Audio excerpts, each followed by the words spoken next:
Hello students, आज हम लोग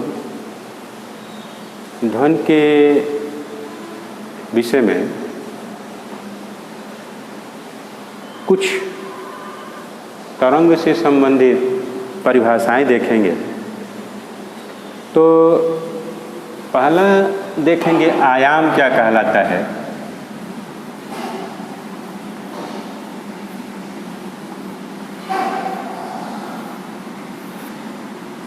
आयाम एम्पलीट्यूड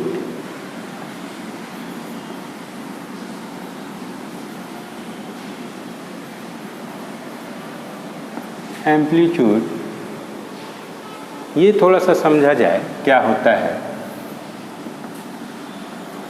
तो देखा जाएगा। यदि हम एक फिगर ड्रा करें और कोई भी ये विस्थापन है,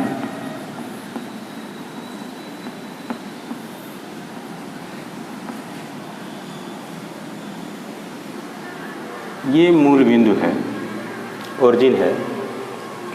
अब कोई इस प्रकार का कण की गति है,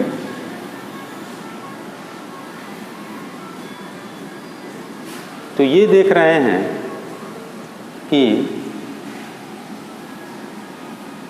बी है, बी पॉइंट ये है, यह पॉइंट सी है और ये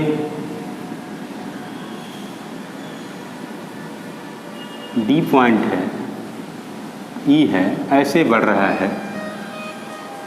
तो यदि हम यहाँ एफ लिख दें और जी ऐसे ही बढ़ता जाएगा, तो देख रहे हैं आयाम का मतलब ये हो गया एम्पलीट्यूड जो होगा, तो ये लिख सकते हैं कि जब किसी माध्यम में अनुप्रस्थ हो या अनुदैर्घ्य तरंगें संचरित होती हैं तो माध्यम के सभी कण एक ही प्रकार से कंपन करते हैं, परंतु कंपन की जो कला एक कण से दूसरे कण पर बदलती जाती है। तो यहाँ आयाम हमको जानना है कि आयाम क्या होगा। आयाम का मतलब ये हो गया कि किसी माध्यम में जो तरंग संचरित हो रही है तो माध्यम का कंपन करता हुआ कोई भी कण अपनी माध्य स्थिति से दोनों ओर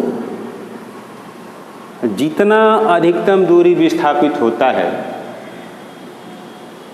उस दूरी को तरंग का आयाम कहते हैं और इसे ए से प्रदर्शित किया जाता है। यह दूरी ए है, ये दूरी ए है। तो हम लिख सकते हैं कि और तरंग संचरण का ये दिशा है, ये जो दिशा है तरंग संचरण का है।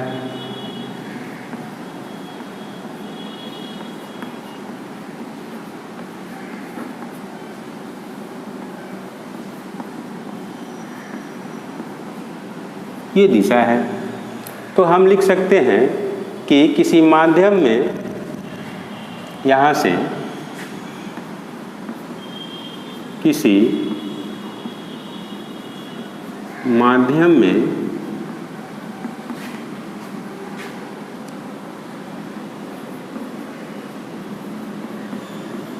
संचरित जो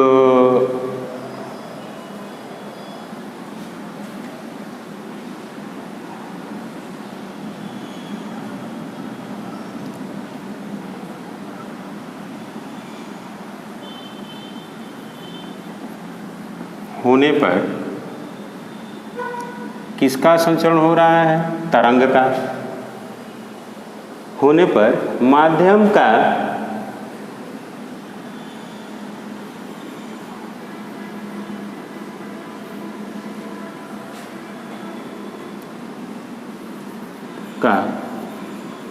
कंपन करता हुआ कण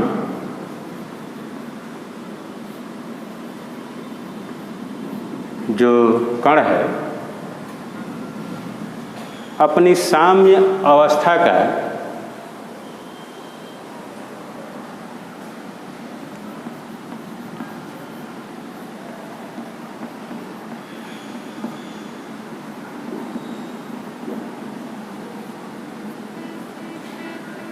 साम्य अवस्था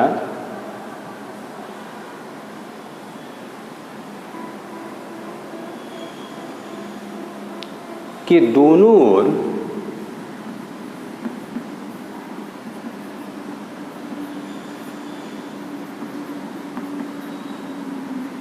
ये देख रहे हैं, दोनों ओर ऊपर और नीचे जितना अधिक से अधिक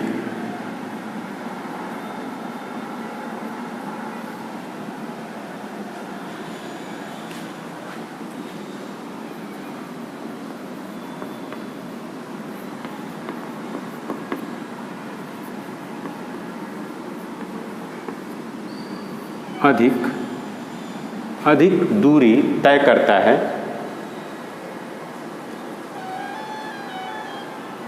या अधिक से अधिक विस्थापित होता है,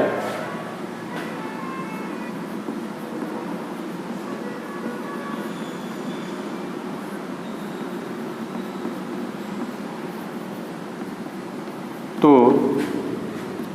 उस दूरी को तरंग का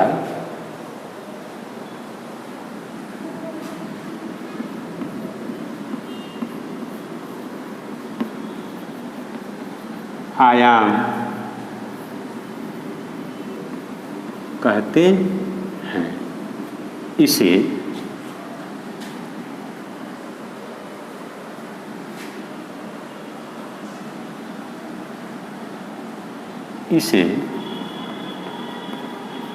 स्मॉल ए से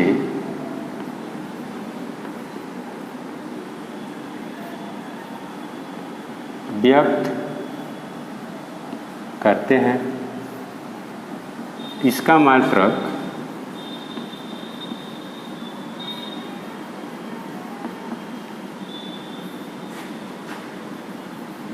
मीटर है। ये देखा जाए तो इसका मात्रक मीटर है। आवर्तकाल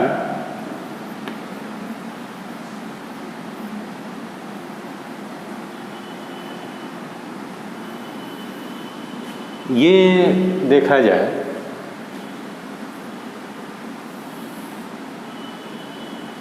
आवर्तकाल है तो टाइम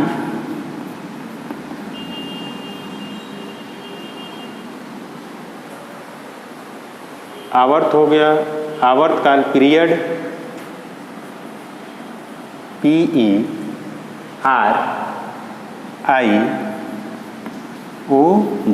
पीरियड। अब कोई भी कंपन करने वाला कण एक कंपन पूरा करने में जितना समय लेता है उसे तरंग का आवर्तकाल कहते हैं।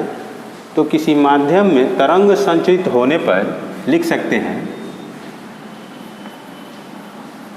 किसी माध्यम में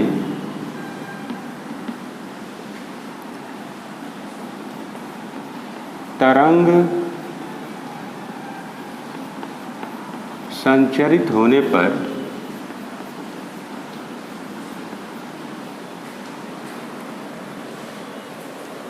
माध्यम का कोई भी कण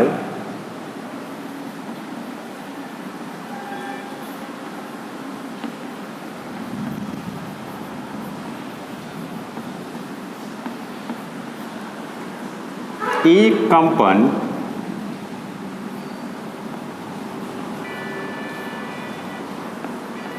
पूरा करने में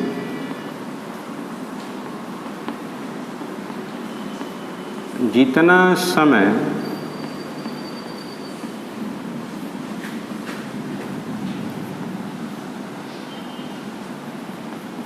लगाता है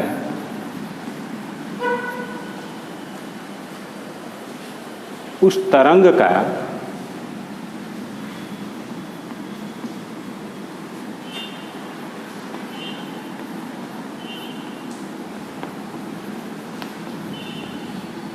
आवर्तकाल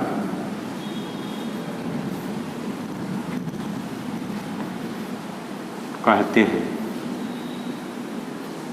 इसे कैपिटल टी से व्यक्त करते हैं। अब ये इसका मात्रक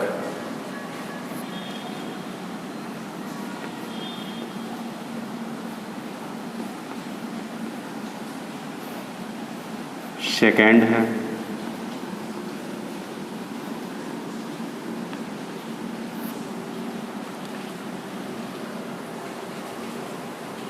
फ्रीक्वेंसी क्या होता है? आवृत्ति।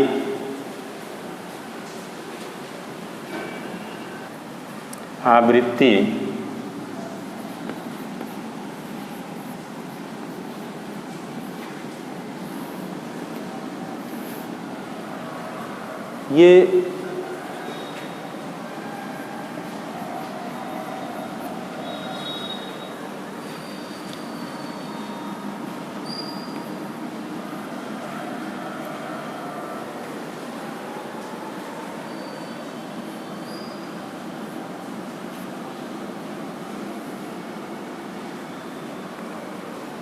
ये देखा जाए कि एक दोलन करने में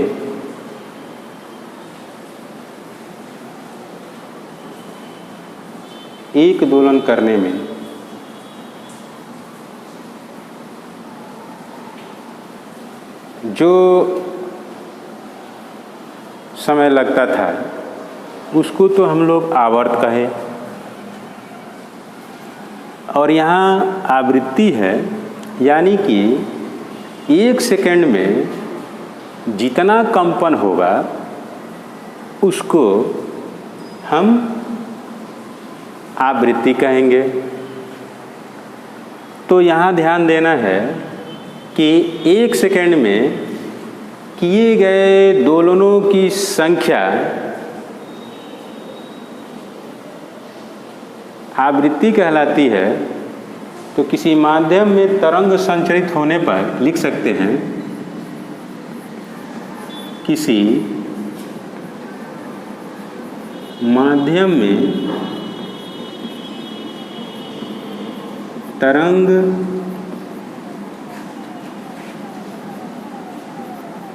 संचरित होने पर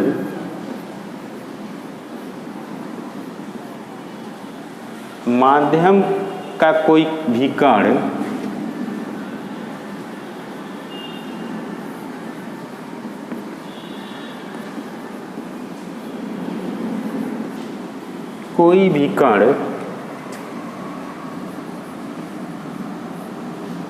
एक सेकंड में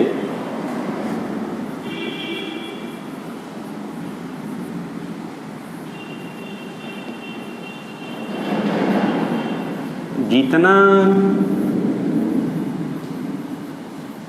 कंपन करता है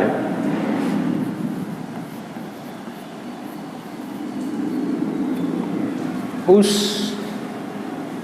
की संख्या को या कंपनों की उस संख्या को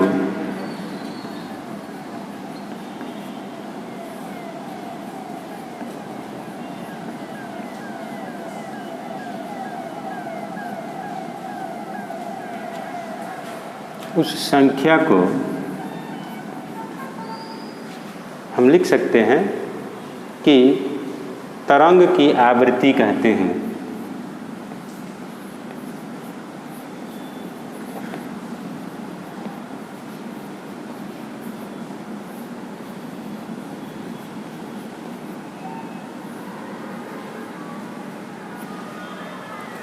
इसे n से लिखा जाता है, स्मॉल n।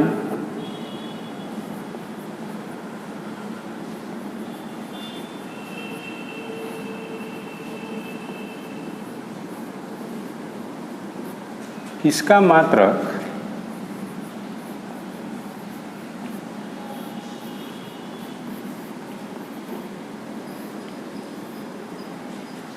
ये लिख सकते हैं प्रति सेकंड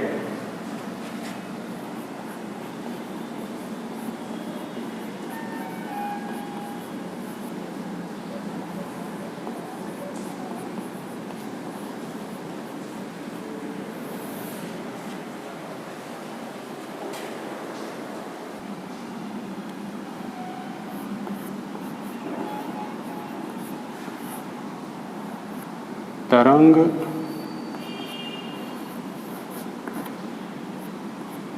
दैर्ध्य ये देखा जाए तो क्या होगा, वेवलेंथ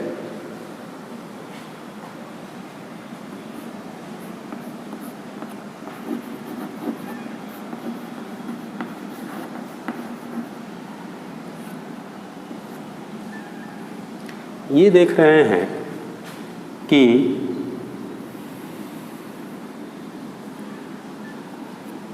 बी और एफ बिंदु के बीच की दूरी को तरंग दैर्ध्य कहेंगे, या ये लिख सकते हैं कि माध्यम के किसी भी कण के एक पूरे कंपन के समय में तरंग जितना दूरी तय करता है उसे तरंग दैर्ध्य कहते हैं। तो माध्यम के किसी भी कण के लिख सकते हैं कि माध्यम के किसी भी कण के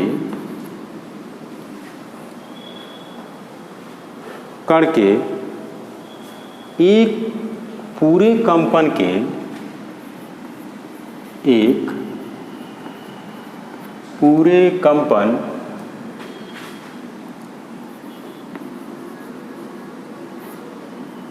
एक पूरा जो कंपन हो रहा है, कंपन के समय में तरंग जितनी दूरी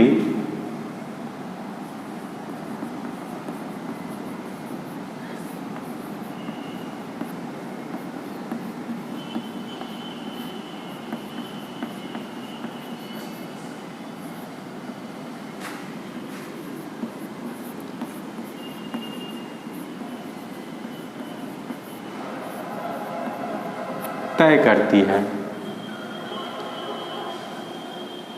उसे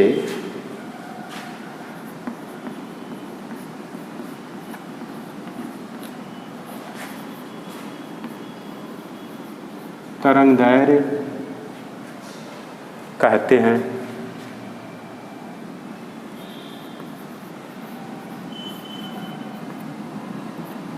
इसे लैम्डा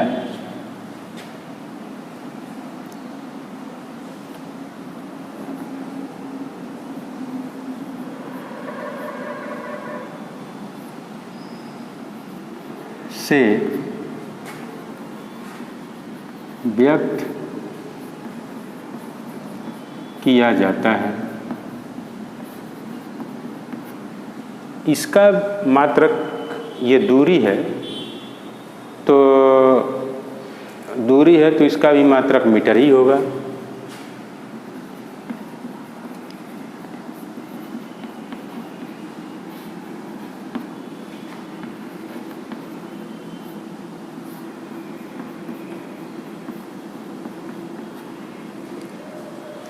अब देखा जाए कि तरंग वेग क्या होता है।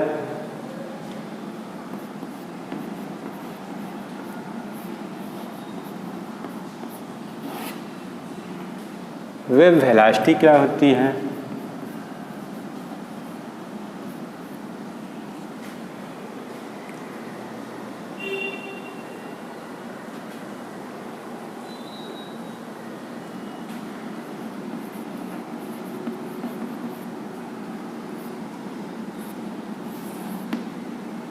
वेलोसिटी इसका मतलब ये हो गया कि कोई भी तरंग एक सेकंड में जितना दूरी तय करती है उसे तरंग का वेग कहते हैं। तो ये हम लिख सकते हैं कि कोई तरंग, यहाँ से देखें,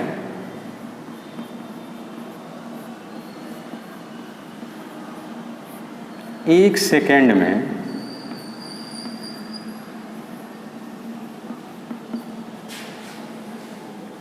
जितनी दूरी तय करती है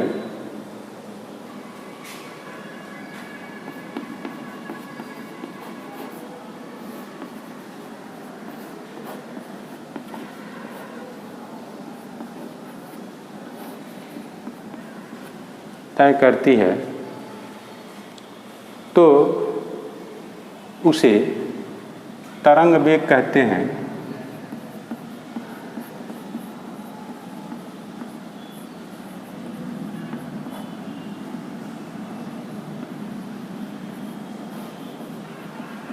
इसे v से प्रदर्शित किया जाता है।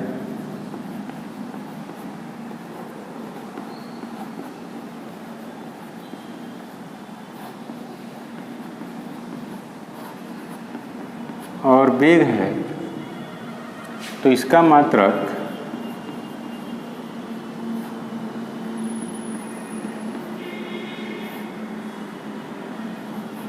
मीटर प्रति सेकंड